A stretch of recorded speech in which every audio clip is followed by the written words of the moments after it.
Hello and welcome back. In this video, I'll be showing you the basics of Actor Edit and how to get comfortable using this module of the KEX editor.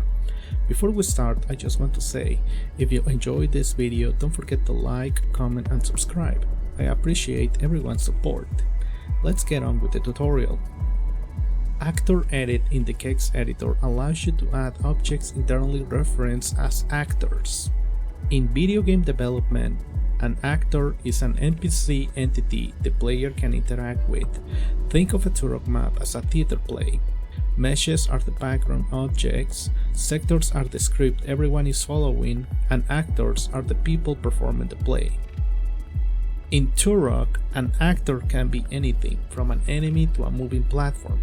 Some actors can be intangible, but when given special properties, they will allow the game to perform specific actions, such as controlling checkpoints and warp points on the current map. Opening the Add Actors submenu might seem intimidating at first, but it isn't that complicated. We'll go over the available options you'll be using most often, and I'll explain what they do. Player allows you to add a player instance to your map. Without it, you won't be able to test or play your map. Ambience lets you add an actor that plays a sound that is relative to the player's distance from it. Ammo, pretty self-explanatory, lets you add all kinds of weapon and munitions to your map. Animals lets you add any of the available wildlife creatures in the game. Bosses lets you add a boss to your map. You won't be using this often, if at all, as bosses require additional setup in the form of scripts. Emitters lets you add particle effects such as smoke, fire, bubbles, and more. Health lets you add health pickups. Humans lets you add a human puppet actor. The caveat is that you must set up this puppet from scratch. Keys lets you add keys to your map. Much like bosses, this requires script setup. MISC, a collection of actors that don't fit elsewhere and typically require additional setup. Monsters lets you add hostile creatures featuring the game. Like human NPCs, these must be set up from scratch. Movers lets you add special platforms and switches. However, you won't use this submenu, as there is an easier way to add platforms and switches. Pickups lets you add a variety of pickups to your map. Weapons lets you add all weapons featuring the game. When you're starting out creating your first map, the submenus you'll use most often are player, ambience, ammo, animals, emitters, health, pickups, and weapons. Every kind of actor in Turok has the same available options, regardless of whether it is an NPC or a particle generator.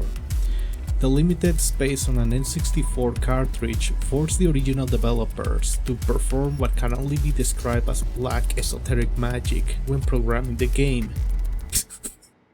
Can't believe it just like that. Certain actor parameters will have different effects when applied to movers. For instance, the health value controls the time it takes for a mover to reset to its original state, if configured to do so. With that out of the way, I'll explain a bit more about the use of actors. Ammo, health, pickup, animal, and weapon actors can be placed on your map straight from the menu with no further editing required. Ambience and emitter actors can also be placed without additional editing. However, if you ground them to a sector, you'll need to disable the solid flag under actor properties, otherwise the player will collide with the actor. The following actors must be placed on top of sectors. If you fail to do so, they may not function properly or could potentially break your map. The player actor works out of the box with one minor issue. When going up or down slopes, the character may stagger. To fix this, open the actor properties and, under the General tab, change the dead height value to 30.72. You can only have one player actor per map. Next, we have humanoid and monster actors. To make things easier, avoid adding enemy actors through the actor submenu, as you would need to configure their properties from scratch. I do not recommend this unless you know what you're doing. Instead, open an existing map and copy any enemy actors you want to feature to your map. Like Mesh Edit and Sector Edit, the copy and paste commands also work for actors. Open a campaign map, find an enemy you'd like to use, select it and copy it. Then, open your map and paste it. The actor will appear in the same location it occupied in the source map. Once the actor is in your canvas, move it to a suitable location in your map. Since you copied the enemy from an existing map, you don't need to worry about spawn flags, as they will be set up already. However, I do want to briefly cover some useful settings under the AI Properties General and MISC tabs. Max Regenerations controls how many times an enemy can respawn after death, up to the value set. Heads up, this value is treated by the game as a suggestion and not a hard-coded setting. Health determines how much health the enemy has. TID, when paired with another actor, an event sector, or both, this allows you to trigger events if all related items share the same TID value. Variant works with humanoid, raptor, purrling, and leaper actors. This controls which variant of the enemy spawns. For example, setting a humanoid actor's variant value to 1 will turn it into a campaigner soldier wielding an axe and a shield. Texture works with raptors, purrling, and leapers. Changes the actor's texture set. After copying and placing your actor, save your progress and test the map. In this example, I've added two raptors, one placed using the actor menu and another copied from an existing map. As you can see, one simply follows me, while the other actively attacks. This is why copying from an existing map is generally easier. Another thing you should do when copying and pasting enemies from existing maps is go under the General tab of Actor Properties and make sure you set the TID and target TID values to -1 for actors that will not trigger some kind of event or script. Now, let's briefly cover moving platforms. Moving platforms in Turok require careful setup and may require multiple playtests to fine-tune. As mentioned earlier, actor properties behave differently when applied to movers. Here are the most important settings. Attack chance, the time in seconds it takes to reach the custom height. Health, the time in seconds before the actor returns to its original height. A value of 0 prevents the mover from resetting. TID, when paired with either event sectors or an enemy's target TID, it will tell the game to either raise or lower the platform. Target TID. When activated, the game plays a sound.